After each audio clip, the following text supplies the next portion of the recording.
Hello everyone, Prime here, and I hope that you're enjoying your day, because today we're going to be taking a look at Thanatos, Greek god of death. If you enjoy the video, as always, go ahead and leave a like, and if you're new to the channel, subscribe. With that, we'll get into this. Born to Nyx, the night, and Iberos, the darkness, Thanatos had several other siblings, including Geras, the old age, Hypnos, the sleep, Apate, the deception, Eris, the strife, and Nemesis, the retribution. Typically, Thanatos is depicted as being either a bearded old man with wings on his back and usually clothed in the typical attire of the time. If not, he would have the exact same look, except he would appear to be a much younger and more stunning being. The most common appearance of Thanatos, however, is usually him depicted having fully clothed in a black robe, which hides his face and body features, time-worn wings, and he would be equipped with a rusting scythe. You might be able to see pure bones gripping the weapon. Considering all of the design paths that Hyros could have taken with Thanatos, it's really nice to see that they went with something fairly unique for his look. I mean, he still kind of has the look of a death god, but it looks less what you'd expect. Still, let me know in the comment section below. Do you like Thanatos' in-game Smite look more so than you like the idea of Thanatos potentially being a older or even elderly man, a younger man, or a bony kind of more Reaper-esque figure? I'd be really interested to see what you guys think in the comment section below. So, Thanatos literally means death, which is pretty fitting considering that his entire role is centered around, death. In Greek society, Thanatos was considered to be the driving force behind reckless and self-destroying decisions, such as the quick cigarette or joyriding at 100+ miles per hour. So next time that you do anything seemingly stupid, you know who to really blame. He's supposed to be responsible for bringing an end to all things, be it humans and gods alike. Because of that, he doesn't exactly have many friends. It's not all bad for Thana, though. Some say that he relishes in his task and does have some benefits. He is considered to be one of the most powerful beings in existence, similar to Odin in that everything sort of acknowledges and respects his power. But all know that his wrath is unescapable and will come for them eventually. And just to solidify this power, Thanatos is indeed immortal. Now, whilst there are times that Thanatos carries out his task brutally, more often than not, he is peaceful about it, guiding the souls of the dead to their destination, being the underworld, for burial. The god who usually receives all the meaningful acknowledgement for this task is indeed Hades, and in the myths about death and old age, usually found is overshadowed by, Hades. Thanatos' family tree typically had powers or duties revolving around darker elements of life, and from old age to, of course, death.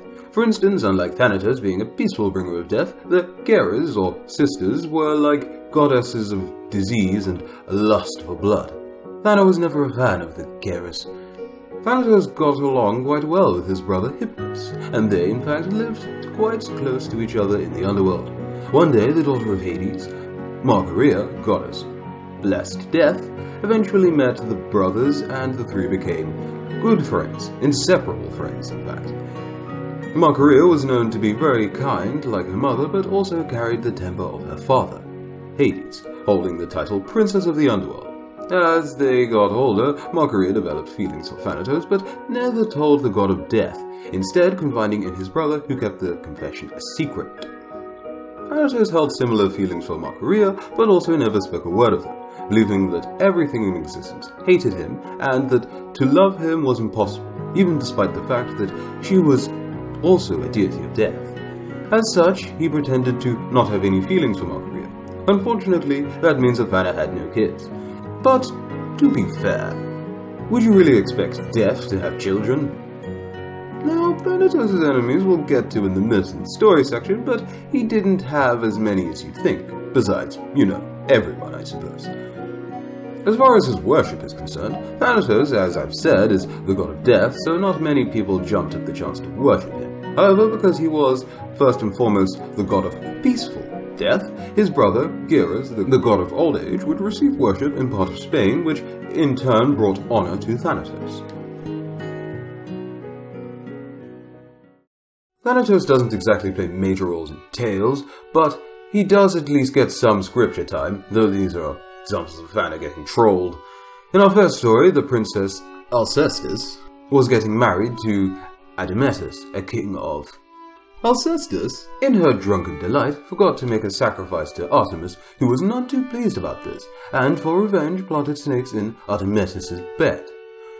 Apollo, feeling some pity for Artemis, saved the king, but knowing that she had tempered the rage of Artemis, Alcestis sacrificed herself in her husband's stead. This did not sit right with Heracles, who journeyed to the underworld, at which Thanatos brought the hero to a halt and challenged him to an arm wrestling contest at the gates of death, after his labors were complete, of course. He completely humiliated Thanatos, here as Thanatos was acting as the god of the underworld, and rescued Alcestis for a time, but as we all know, death claims all, and Thanatos won in the end, but he was still a bit salty towards Herc, because why wouldn't he be? The other person to make an enemy out of Thana was Sisyphus, but unlike Heracles, was a bit of a dick.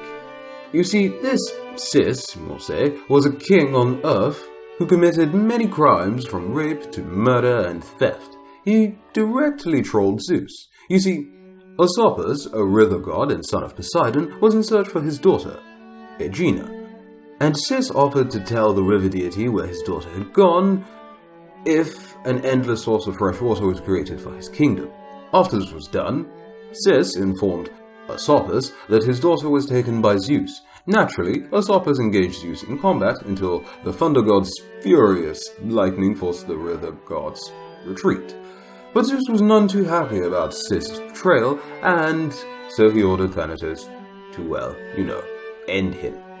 Thana failed and was somehow trapped in heavy chains as a result. Sis then mockingly kept Thana prisoner inside of his house, all whilst death stopped across the earth. Regardless of whatever injuries may be sustained by a combatant, they would just, not die. Yet they felt all the pain it brought. These poor souls begged for death to take them, but their torment was lasting for quite a while. This, of course, angered Zeus and Thanatos, but there was one god who it angered more than either of these two, and this was Ares.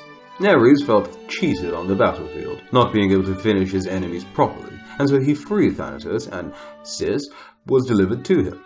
Now you'd expect the king to reside in the underworld, but he had his wife not perform a proper burial for him, instead holding a feast for the king and placing a coin under his tongue for Charon. Thanks to this, Sis was able to successfully plead to the queen of the underworld, Persephone, telling her that he would punish his wife for not burying him properly, among other pleas. This worked, but Sis was instructed to return to the underworld after 3 days. He did no such thing and lived until he died of old age. When he eventually returned to the underworld, he was issued the greatest of eternal punishments, that being ordered to roll a boulder up a hill every day, as the boulder would always roll back down it. Should he not roll the boulder up the hill, it would destroy his home. So he got quite the fitting punishment for cheating the gods. No? Maybe? Who knows? The real tragedy, though, is how little of the story Thana was included in, but oh well, he's still cool. Now for the facts section. Starting us off, when we died in Greek times, a lock of our hair was cut off by Thana, and before he took us peacefully off to Hades. He's also a fan of Thanatology, which is the study of death and any practices that may come with it. Fear of death can be referred to as Thanatophobia. Thanatos usually carried a sword on his belt, and also was equipped with a butterfly soul, an inverted torch, or a wreath. With that, we've reached the end of the video. As you might have noticed, I tried a bit of a different sort of format with the videos. If you like the way I broke the video up this time into different sections, let me know in the comment section below if you prefer this layout over previous ones. If you do, I can keep up this format. If not, I can use the one that I've been using up until this point. That's cool. But yeah, if you enjoyed the video, of course, go ahead and leave a like, and if you're new here, subscribe to the channel for more content. As for the next god, could potentially be Giannis, Fenrir, so we'll see of those two who will be next. But if you have a god that you want me to cover, go ahead and leave a request in the comment section below. And until the next video, have a very good day. I've been Prime, and I'll see you in the next one. Bye bye.